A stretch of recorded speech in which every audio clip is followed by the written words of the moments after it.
Coach Murphy had 9 players that he could count on. After the first 9, the drop-off in talent was severe, so we could only use 9 players. Now, we won our first game against Norwood 2-0. Our second game was against a very strong Walpole team, which had several outstanding players. Among them was Joe Morgan, who many years later was to manage the Boston Red Sox. After the first period, we were losing 2-0. And as we filed back into our dressing room, a very bizarre thing happened. Coach Murphy was very upset with the play of one of our forwards and severely criticized him for his lack of hustle. The young man resented the coach's criticism. He and his brother, who was also on the team, got right up and got right in Coach Murphy's face, and in no uncertain terms, told him to go to hell. Now, back in the 40s, high school athletes, as a rule, did not criticize their coaches. We may not have agreed with our coaches, but we kept our mouths shut and we did as we were told. These 2 young men were both league all-stars the previous year, were good hockey players, but they were also hotheads. After a heated exchange of words with profanities flying all over the place, Coach Murphy had no other choice. He asked these 2 men to turn in their uniforms. They were off the team. Now try and picture this scene. You've got a group of teenage high school hockey players sitting in a dressing room between periods. We're losing 2-0. And your coach has just gotten rid of 2 of your best players.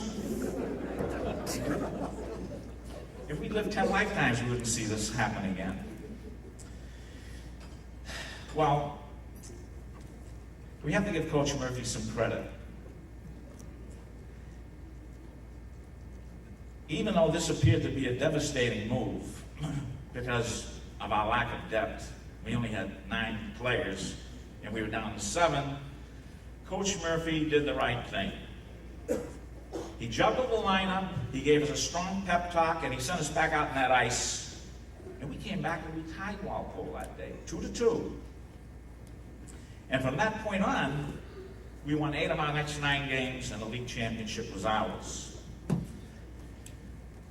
Due to the lack of talent, Coach Murphy used 7 players 90% of the time. And I like to name these 7. There was Arthur Shannon, Ted Tossi, Fred Lachado, Peter Hullahan, Jack Carey, and myself. Our 7th player, who could play both forward and defense, was Richard Weiss. Now, the starting 6 players all made the league all-star team. This was a first in high school hockey history. No other team in any league had ever placed their starting 6 on an all-star team. All this happened 51 years ago, long time. These were good times, which I will never forget. Art Shannon, Jack Carey, and myself still keep in touch. We get together about 4 or 5 times a year. I'm going to jump ahead 10 years to 1958. During that time span, I continued playing hockey. And in my travels, I made a lot of friends and a lot of acquaintances, and I met a few colorful characters. And one comes to mind. One morning in 1958, I went to hockey practice. This was at the Coliseum in West Springfield. I walked into the dressing room, and I noticed a new face. A young defenseman had just joined the team. I didn't know who he was. I didn't pay too much attention to him, but I did notice that he was staring at me. I began to undress. I hung up my civilian clothes, and this guy is still staring at me. I'm getting a little nervous. I didn't know what he had in mind. As I began to put on my hockey gear, he got up and he approached me, pointing to my civilian clothes that I hanging up in the hanger. He said, "Hey," he said, "where did you get that sports shirt?" And those slacks and those loafers. Great stuff. Where'd you buy them? I answered him, and I forgot about the incident. Well, the next day we had another practice. Now, after practice is over, I'm out of the shower, I'm getting dressed, when this guy approaches me again, commenting, "Boy, you really know how to coordinate your clothes. I love that outfit. Where'd you buy it?" Well, I didn't know what to make of this young man. So I asked him sarcastically, "Hey, what do you want from me? You want me to be your personal valet or what?" So he smiled and he walked away. This young man's fixation on clothes was to continue for the entire season. And he kept using me as a sounding board on how to dress. But getting back to that particular day, as I was leaving the dressing room, I stopped to talk with Coach Punch Imlach for a moment. And I asked him, I says, "Who's this new guy? He keeps bugging me about my clothes." And Coach Imlach responded, "Oh, that's Don Cherry."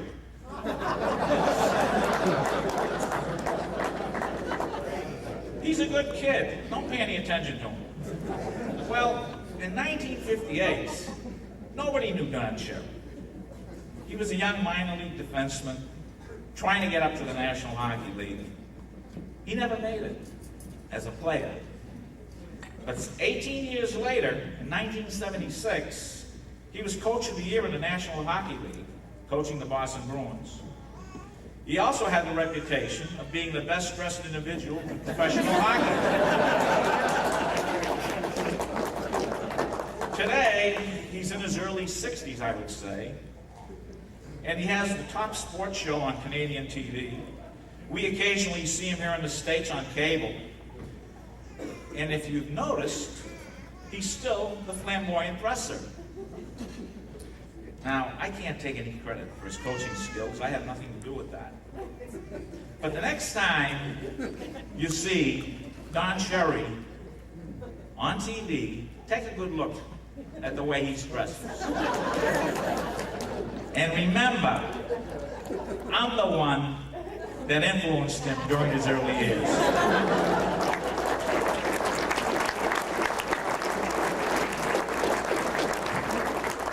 You've been a great audience. Again, I want to thank everyone for coming this evening. This has been a great honor for me, and I really appreciate it. Thank you very much.